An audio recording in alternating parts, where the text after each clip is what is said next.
This Promnicast can be found everywhere. Subscribe via iTunes, Stitcher, YouTube, and more.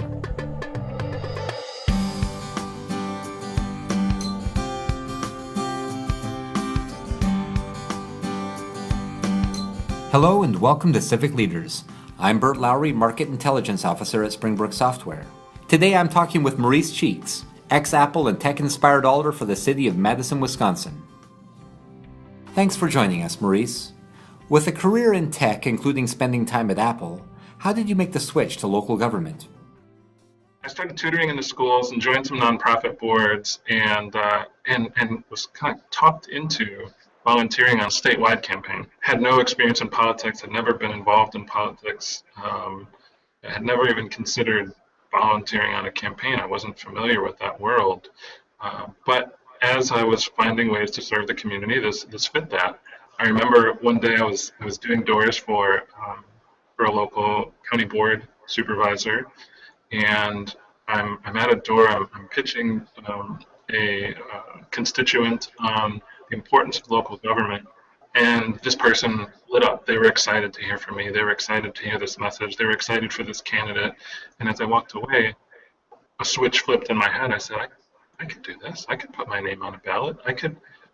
I believe this. I believe that local government is one of the most important things that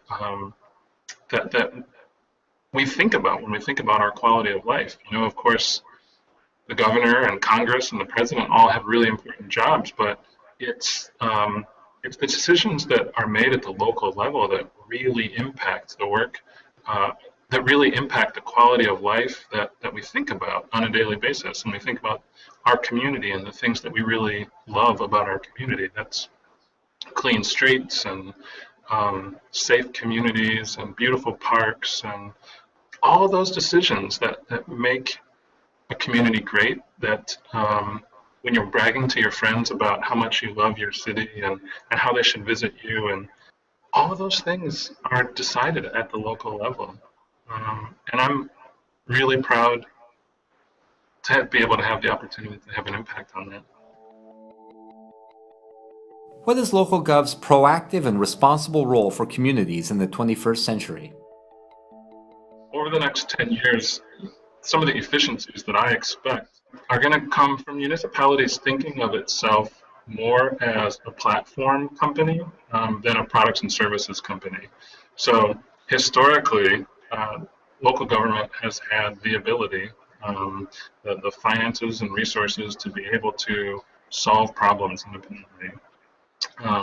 But as government shrinks, as funding becomes more restrictive, we find that, in my opinion, I think it's more important than ever before for the city to accept its role as the center of a really dynamic universe. And so when we think about all of the things that make up a strong city, that includes passionate citizens, strong nonprofits, strong schools, all of which bring assets to the table that can help cities become more efficient, that don't necessarily require the city solving those problems and delivering those services. Given that future-forward perspective, how has the city of Madison implemented such programs?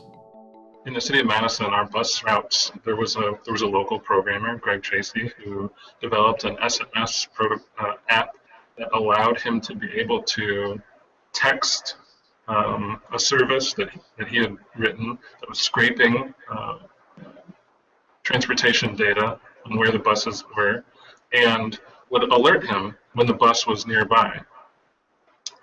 That's the sort of thing that, frankly, if we tried to develop a program for that, we would have thought about the hardest way to solve that and the most expensive way to solve that, and that problem got solved by a local citizen that was just passionate and capable of developing a solution. What does leadership look like in an evolving and diverse world? Leadership sometimes presents itself in different ways, and it's really important that folks who are in a position of leadership right now not be looking for people that demonstrate leadership in identical ways to them. That's something that that I've seen in departments within the city of Madison who have had success in diversifying their staff and their leadership. There's a very intentional awareness of the fact that leadership can look different than maybe it traditionally has. Looking forward, what's next for you in the future of Madison? We're currently going through a process of envisioning transportation for the next 35 years. And when I say that, I mean how humans are going to navigate our city in all modes, right? So pedestrian, bicyclist, motor vehicles, bus, high-speed rail, light rail, hoverboards, hopefully, and whatever the case may be. We're really trying to develop a plan right now. It's called Madison in Motion. We're trying to develop a plan for how we can envision the most efficient ways for us to provide transportation options for our citizens. It's a big, bold, ambitious project. If you're not familiar with Madison, actually on the map here, you'll see that we have a beautiful city with plenty of water, but we're restricted by the isthmus. And so as people try to navigate from the east side to the west side of the city of Madison,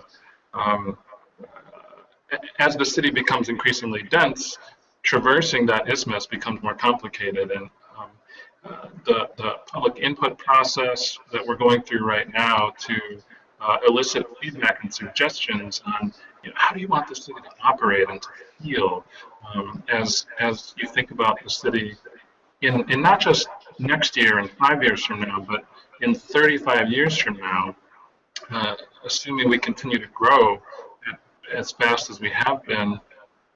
The Madison in Motion project is going to be a really important thing that we continue to work on over the next year. Tech savvy, eloquent, and looking to the future. That was Maurice Cheeks, Alder at the City of Madison, Wisconsin. I'm Bert Lowry with Springbrook Software, and this has been Civic Leaders. Thanks for joining, and we'll see you soon. Civic Leaders is a Springbrook Software Promnicast. Visit sprbrk.com for more. Syndication support is provided by emerging local government leaders. Visit elgl.org for more exclusive content. This series is produced and distributed by the Volsta Media Network. Be sure to check out other great shows, episodes, and more at volsta.com.